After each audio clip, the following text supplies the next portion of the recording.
歡迎來到新聞頻道，明星們很高興您訂閱了該頻道。檀健次紅了以後，最扎眼的不是香柳，是他遞了幾年簡歷都沒人給試戲的那段日子。娛樂圈最會裝的一種人，就是明明靠死磕熬出來了，偏要被外面那些看熱鬧的一口一個突然翻紅輕飄飄帶過去，仿佛十幾年冷板凳，無數次碰壁，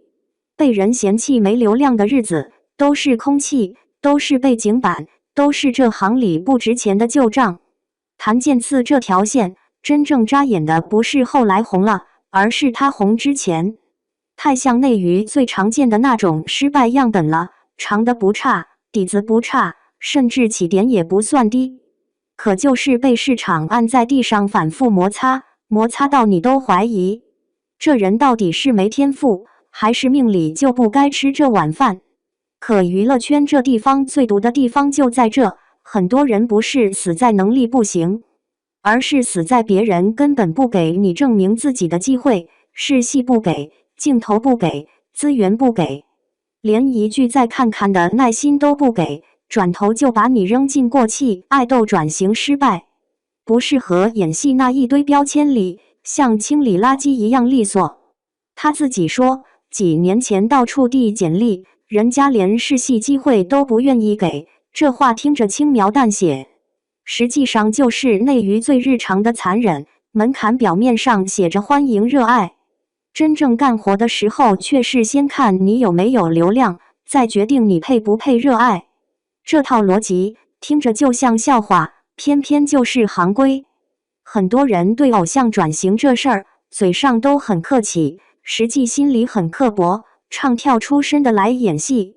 第一反應不是看作品，而是先扣一個玩票的帽子，因為在他們的刻板印象裡，偶像就是靠臉吃飯，表演是順手捎帶的副業，能糊弄過去就算本事。問題是，檀健次不是那種靠營銷吹出來的跨界人設，他是實打實從練功房裡滾過來的。7歲練拉丁舞，拿過全國冠軍，被保送北體，這種履歷放在普通人身上已經夠人生贏家了。可他偏偏又被太和麥田從2萬人裡挑出來，簽進練習生體系，封閉訓練4年才出道。4年聽起來像數字，實際上就是青春稅，最值錢的那幾年，被公司、市場、合同、訓練全都切成了碎片，最後推你上台的時候，觀眾還得問一句：你是誰？你值不值得我記住？這種待遇放誰身上都不體面，可在娛樂圈，體面從來不是標配，能活下來就不錯了。更狠的是，他剛出道那會兒趕上唱片行業不景氣，男團沒水花，等於前面所有準備動作都像打在棉花上，錢沒賺到，名沒撈到，曝光也沒撈到。團隊散場之後，留下來的就是一地雞毛，剩下的人只能自己找出路，硬着頭皮往別的賽道鑽。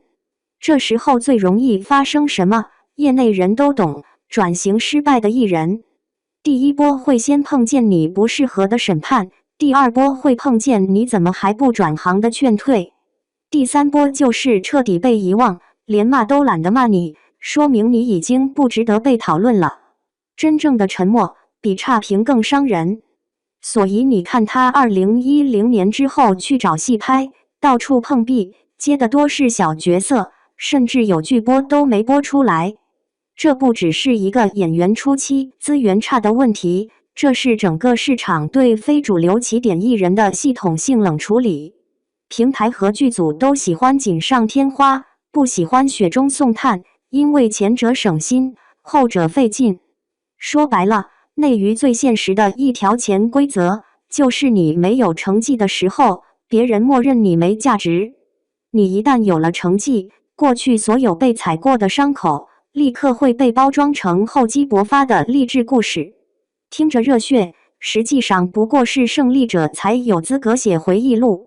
他真正的轉折，不是什麼天降奇蹟，而是2016年吳秀波找他演《軍師聯盟》裡的司馬昭。這種機會之所以珍貴，不是因為角色多大，而是因為圈裡終於有人願意拿自己的人情和項目，給一個沒被徹底定義死的年輕人一條活路。這行很現實，給新人機會的人，往往也在壓住自己的判斷力。壓對了，大家誇他慧眼識珠；壓錯了，鍋也得他背。所以多數人寧願選穩妥牌，選已經被市場驗證過的熟臉，也不想冒險去扶一個還沒跑出來的人，怕虧，怕麻煩，怕替別人做嫁衣。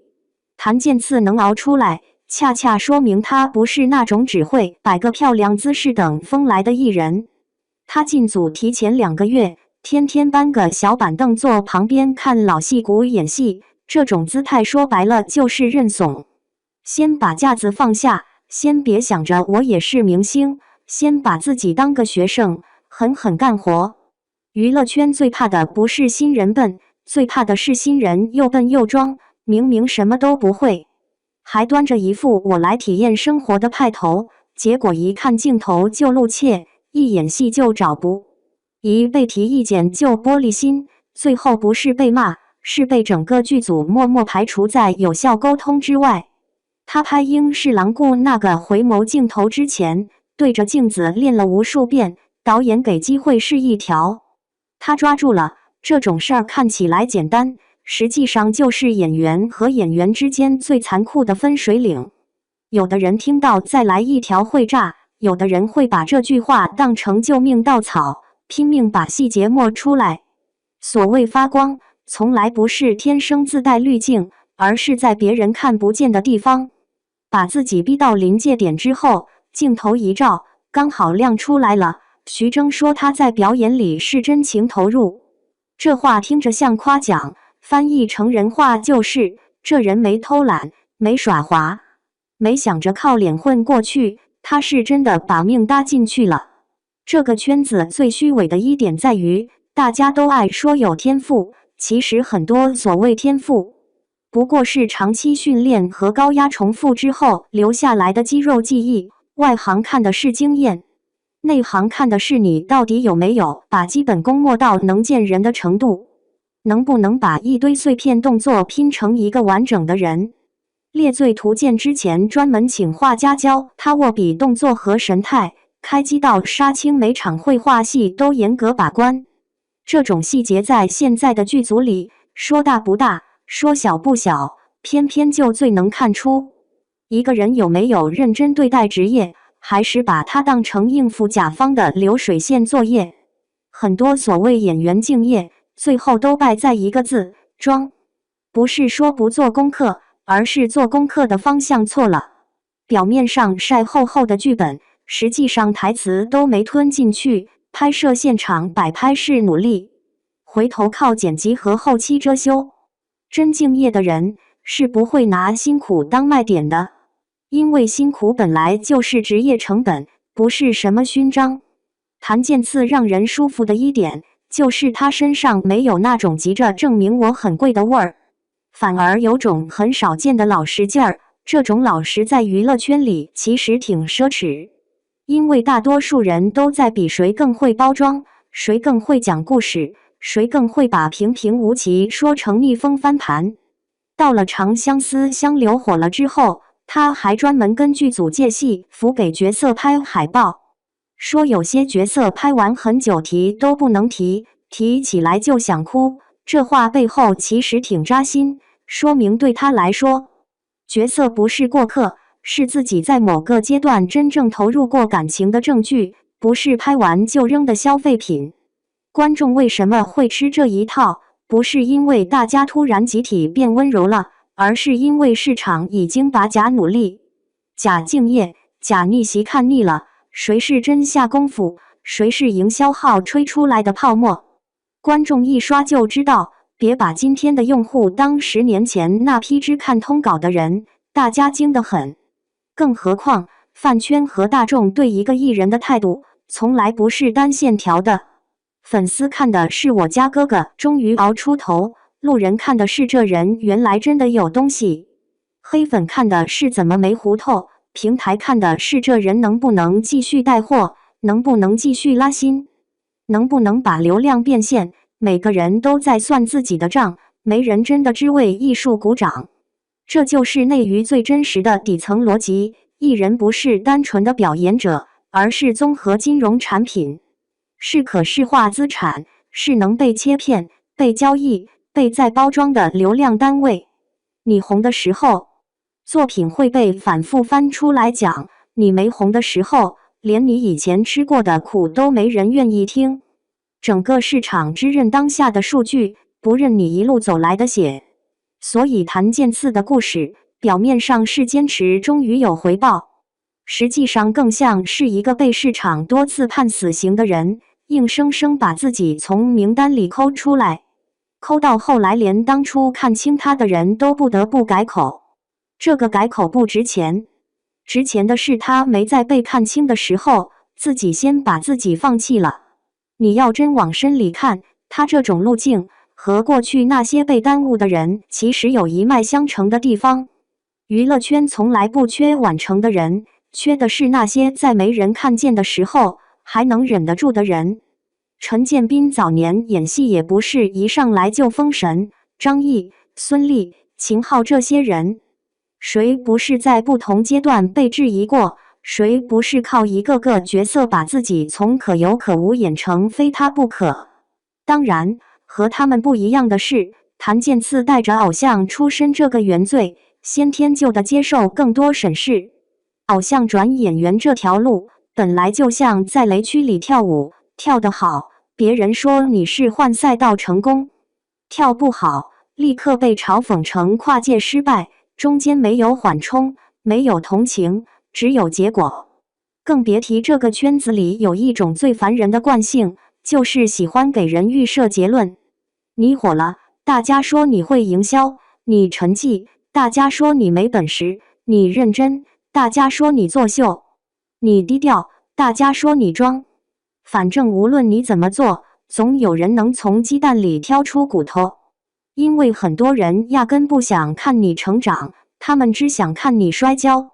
所以他今年廣西洪災第一時間捐100萬，還沒發通稿沒買熱搜。這事兒之所以能讓人順眼，恰恰是因為他夠乾淨，沒把善意做成公關 KPI， 沒拿災情給自己攢人設。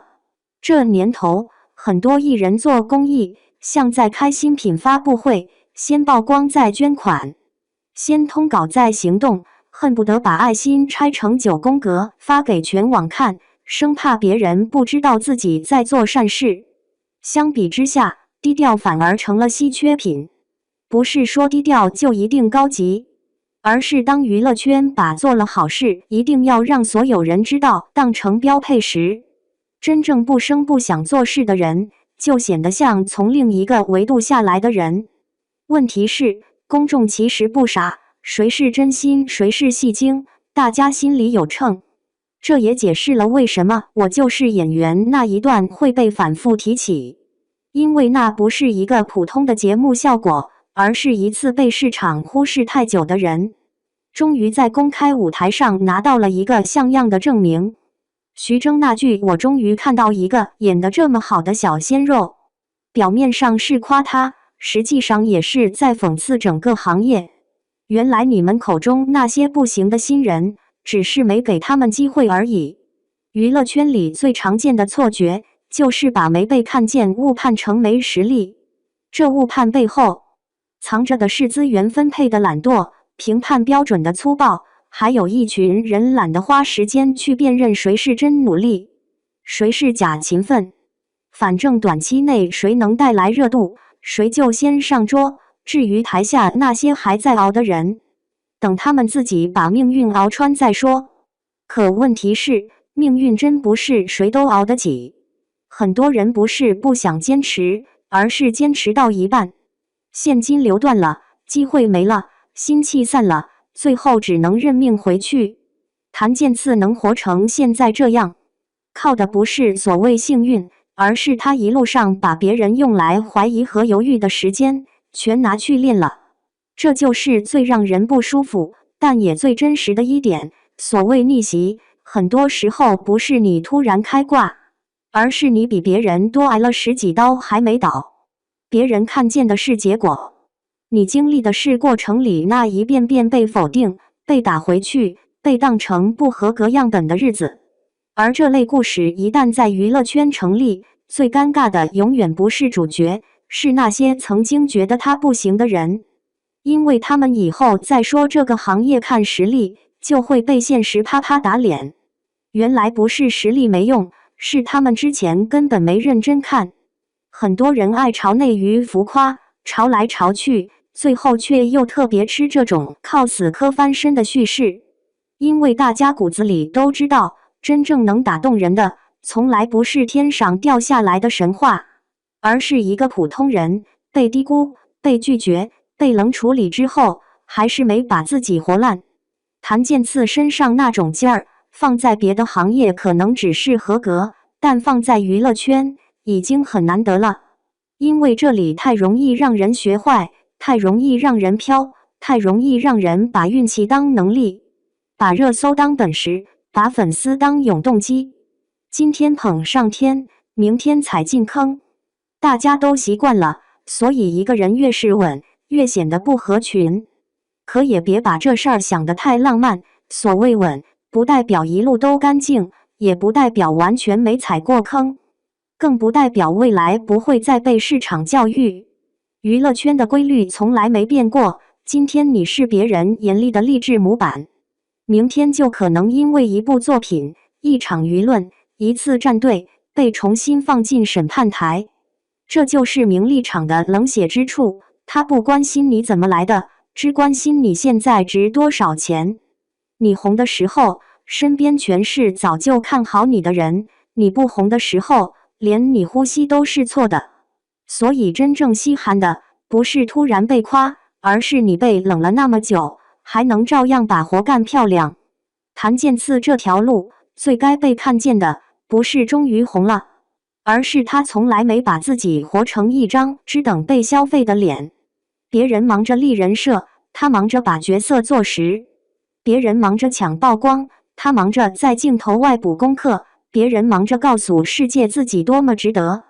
他偏偏用一個又一個作品逼着市場承認他確實不是來湊數的。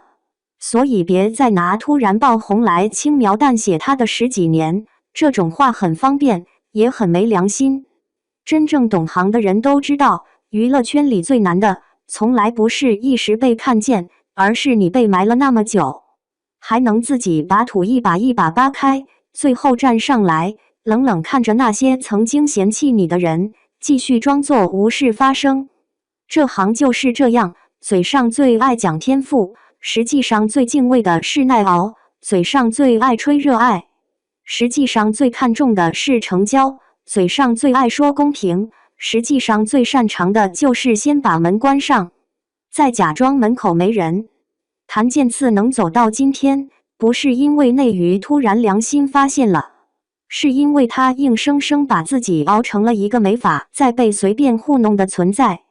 你要說這故事有什麼勵志味道，也有，但別急着感動，先看看這一路有多少人半路掉隊，